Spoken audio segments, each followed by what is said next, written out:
Hello, welcome back to another edition Junkyard Hack.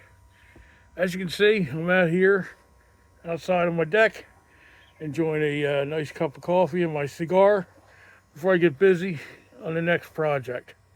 And today's project we're going to do is we're going to give a little bit of love to the Galaxie. The two front tires are shot, and I'll show you that in a minute.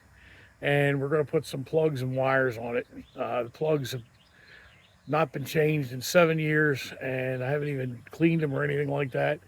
And I'm sure they need some attention. So we're going to do that on this video. So anyway, just going to finish my coffee up right now and my cigar, and then we're going to get started. Okay, these tires on this Galaxie, the Galaxie, these tires on the Galaxie are pretty bad. As you can see, the drywall or the sidewall, it's got cracking around there, and see that there, it's all cracked. That's pretty worn in there. Let's check the other side out real quick. Okay, the right side is even worse on the sidewall cracking. All around there you see it's let's see if you can see that. Back up a little bit. Yes, it's all separated there. And again, the tread wear is bad.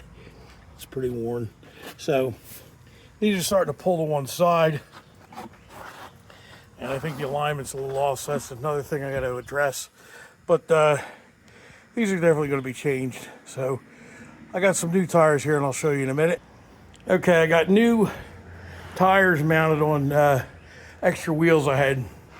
I have actually 3 extra wheels that I use for the Galaxie. Now these are wheels that were taken off an old Crown Vic I got at a junkyard, local junkyard. They fit an older Crown Vic. When I say older, I'm talking about 2098 through 2002, I think they are.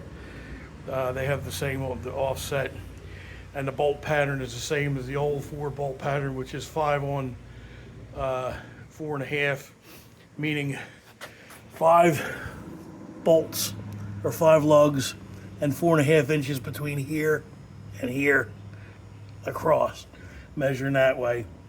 That's a very common bolt pattern. Fords, Chryslers use that bolt pattern. I think AMC uses that bolt pattern. I'm not sure anything else uses it. But the 5 on 4 and 5 on 4.5, and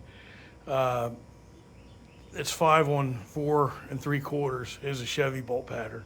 So this bolt pattern fits a lot of cars, 5 on 4.5, and the 5 on 4 3/4, like I said, a Chevy bolt pattern. So, but anyway, got 3 of these. Got a third one I'm using as a spare that I cleaned up and painted. Had these no-name Chinese tires, Pantera, Touring, whatever, 255 60R16s.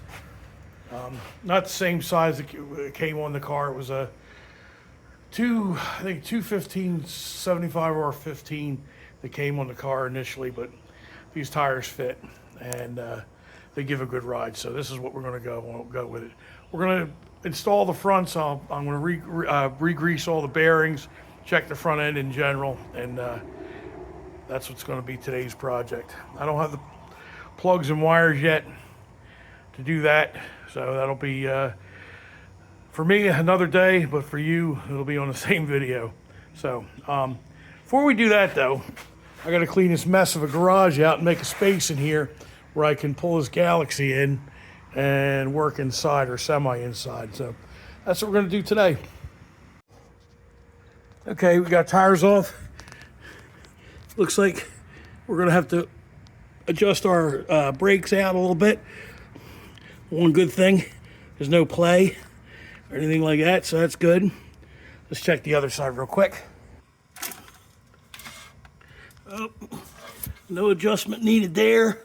No play, we're good. I did the play test with the tire on too, just give it a little bit more leverage, and there was no play on either side, so that's good. So there we go. So let's get these drums off. Okay, we have the hub here, and what we're going to do is, before we put the tire on and finish this job out, what we're going to do is pull this hub, check these bearings, and make sure they're greased up great properly. It's been a while since I greased them up, so it's about time to do that. So wait, let me get this off and be right back with you. What a mess. Oh, disgusting mess. Look like the counter pin's almost brand new. I can probably pull that out. I don't think I even have to replace that. The other side I did off camera. I had replaced the cotter pin because it was all chewed up. So anyway, well, that was nice. Whenever you do this kind of stuff, make sure you put your stuff out of the dirt, because last thing you want is to get any kind of dirt anywhere near your bearings, stuff like that. So I put my stuff in the dust cap, and of course I just used the dirty wrench to loosen the nut, but that's okay. We're gonna take this off, and I'll show you a little trick that I learned on YouTube, of all places. Okay.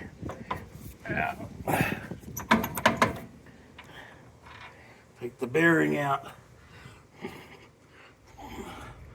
gotta put the nut back on.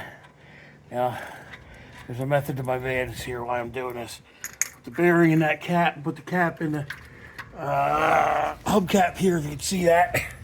Now, what we're gonna do here is I'm gonna put the camera down and pull this hub off, and the nut there is gonna help me get the rear bearing and grease seal out. It's gonna hold the put a block there, so the rear bearing and grease seal is going to remain on the axle.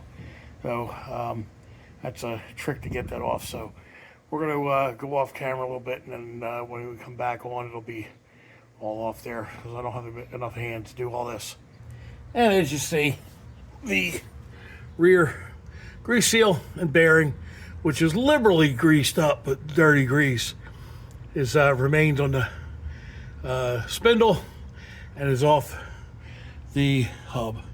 So we're going to go ahead and get this hub cleaned up, get all this old crappy grease out, get these bearings cleaned up and re-greased, and I'll come back to you when we're doing that.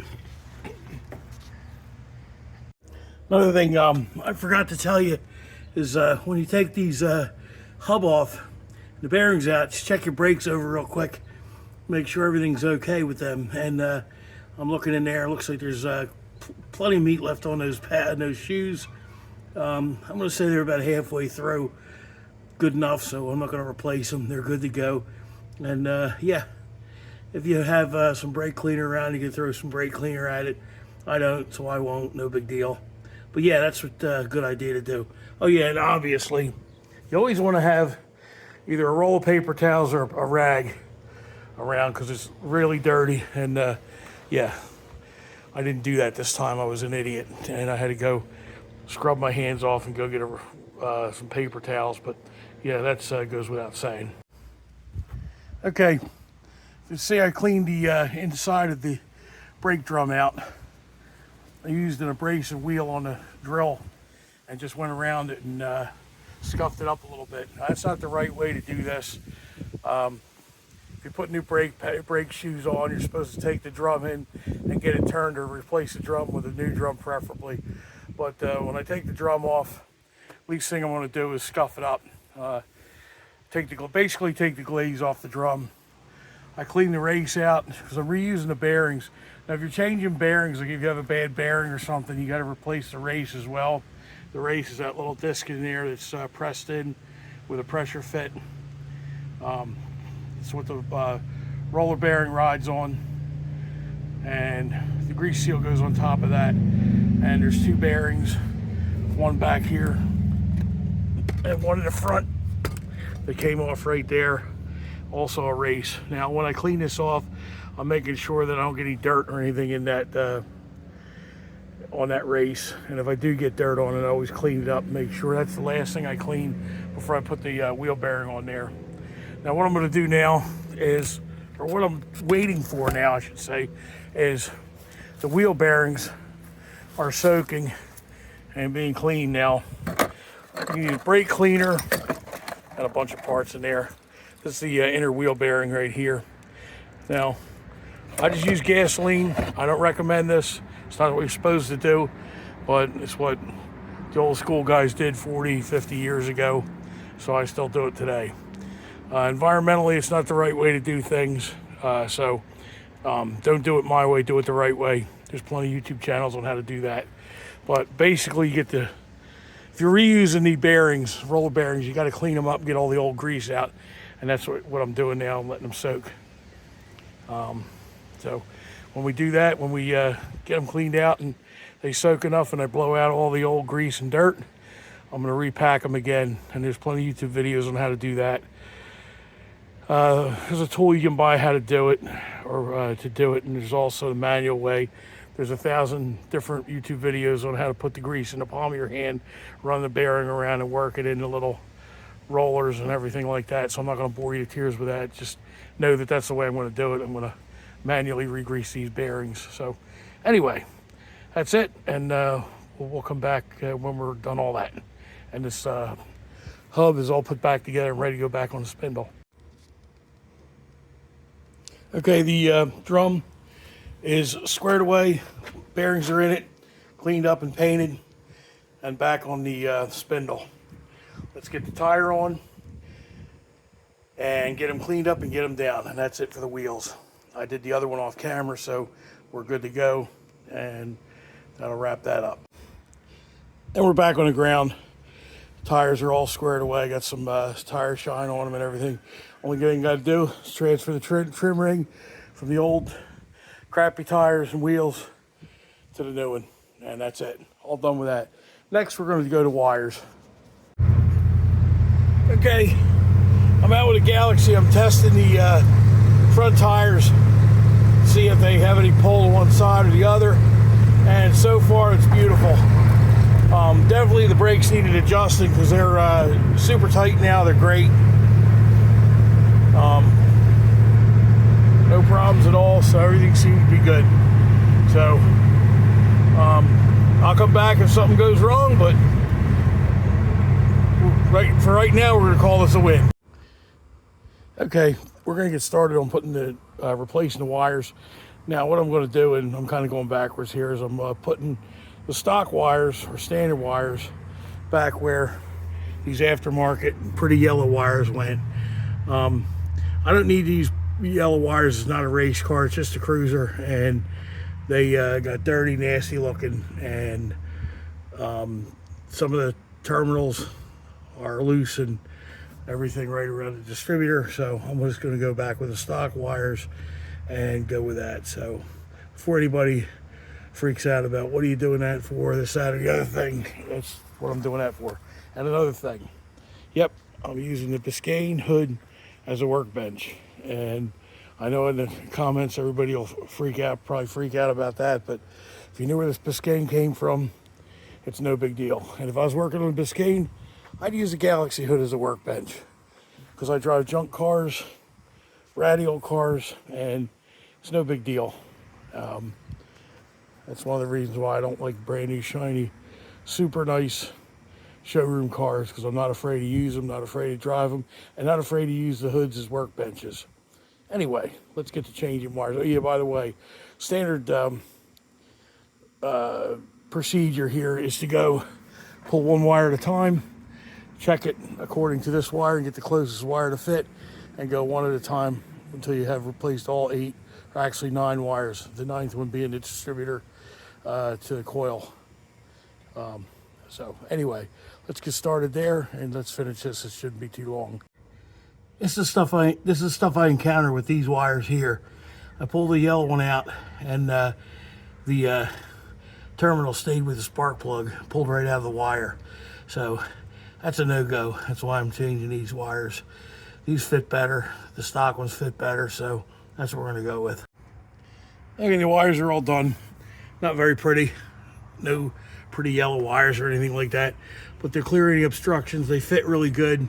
I can pull them off really easy. They go on and off, and they have a good solid snap to the plug in the distributor. The plugs are getting changed, but I cannot find my gapping tool, and I'm not putting the plugs in with the gap that they're on now, you know, just supposing or guessing that they're probably close enough. I want to make sure they're gapped right, and when we get ready to do that, I'll show you the plugs I got. I got them on eBay, and they're old school plugs. They're pretty cool. So that's it for this this adventure. We're going to get the plugs in next. So that's what we're going to do. That's what we're going to do after this. Oh yeah, real quick. When I end the plugs, the plug portion of this escapade here, I saved all the old plugs that weren't ripped out or that I didn't lose the terminals to. So I lost the terminal to 2 of them. So there's 6 of the yellow plugs in there, and one of the black mismatched plug from years gone by. I don't know when that plug wire came in. I slapped it in there when I broke the other plug wire about a week or so ago. So that's going to go back on the shelf for spares in case one breaks or something. And that's what I do, is save all the old ones because you never know. Okay, now we're going to do the plugs. And what I wanted to show you was I got this cool set of Excel plugs on eBay for $17 for 8 of them. Now this looks like it was a new old stock, so I don't think they make these anymore. I'm not sure. But these are the plugs I used back in the day, 30, 40 years ago in hot rods. They were pretty good plugs, like hot rodders. And what I got here is I got my gapper tool and my anti-seize. Okay, put a little bit of anti-seize on the plug when you put it in. As you can see, the old one has it. Makes it easier for future Eric to get these plugs out. Now, these plugs haven't been pulled in since I first got the car, which is almost about 10 years ago. And you can see that's the first plug I pulled out. It was gapped. It's supposed to be gapped at 0.35, and that was too close, especially since it's got a Petronics on it. Yeah, you can actually go up to 0.45 apparently, but I'm going to keep it stock at 0.35 and go with that. But well, that plug's no good anymore. So anyway, that's one of the reasons why you want to keep some spare plugs around in case you drop it like I did, like an idiot, and you break one. So you can reuse an old one if you have to. Hopefully we won't do that with the Excel plugs, because they're other than like I have on them, they're pretty much unobtainium. Okay, this is the second cylinder I pulled out of this bank, and it doesn't show any unusual wear. It's a little bit on the the gap is a little far open on that, but like I said, I'm running a Petronics, so it probably ran fine. Looks like it's doing a good burn, not too rich, not too lean. All in all, pretty good. It's just an old plug, so we're gonna replace it. Okay, plugs are all done, both sides. Engine seems to be running fine. It's not any different than it was before. But then again, when I pulled the plugs out, they had a good burn on them, and they were, except for being gapped too wide, they were pretty good. Didn't have any issues with them at all. She's a little cold. I just started her up, but it's warm out, so it shouldn't take too long to get ready to go. I'm going to take her for a test drive and see how she goes. So, one of the things I did want to point out was I need to use that square stock as a breaker bar to take these plugs out. I don't know what the deal was with that, because I use anti-seize when I put the plugs in before, but nevertheless, I had to use the breaker bar because they were frozen in there so bad. Anyway, no strip threads, no broken threads, no broken plugs. I had a cracked plug, but that's because I dropped it. Other than that, no harm, no foul. We need a new cap and rotor though. Got to order that, and for some reason I have a hard time getting one for this engine. I don't know why. I should just go to another distributor, but I'm just going to get a cap and rotor for now. So anyway, let's take this for a little spin and see how she does. Okay, she is way up in power. I mean, big time. I stepped on the gas when I backed out of the driveway, and the whole front end went raised up right and amazing. So set of plugs will do that. Set of good plugs, that is. Gap them right and everything else like that. You know, make sure your time is good. And we're just going to take a spin through this neighborhood and go back. Okay, we're back from our drive. That's the end of the video. Got the plugs in, got the wires in, got the tires on, got the bearings, front wheel bearings packed, cleaned and packed. Everything's good to go. We're going to get a little bit more love on this car. The interior in this car is really, really sad and needs some work. Headliner's good, but the rest of it, the seats are sad. And, you know, we might give this car a little bit more love. I know it's not very popular in my videos, and I'd be lying if I said, you know, I didn't care about viewers and what have you, because I've been bombing out the last couple of videos as far as viewers go. Views, I guess you would say. But I do this because I like to do it, and of course that's what all YouTubers who don't get or aren't monetized say. You know, I do this because I like to do it. You know, well, obviously I do it because it's a hobby, and I'm also I'm time stamping when I do maintenance on the car, so I can go back to my videos and say, oh yeah, back in June, what is it, 2nd, I worked on this, or June 1st, I worked on that, or what have you, and a date and what have you. So, you know, it catalogs things for me, helps me keep me straight. So, anyway, thanks for coming along on the ride. If you watched this video so to the end, please like, share, and subscribe. I need to get 1,000. I'd like to get 1,000. Not greedy. I'm almost there. I'm at 790-ish, I guess. But I'd like to get 1,000 if possible. And we'll see how it goes. Until then, thanks a lot. God bless everyone. Take care and stay safe. Oh yeah, get out there, work on your projects, and get them on the road. Get them running. Take care. God bless.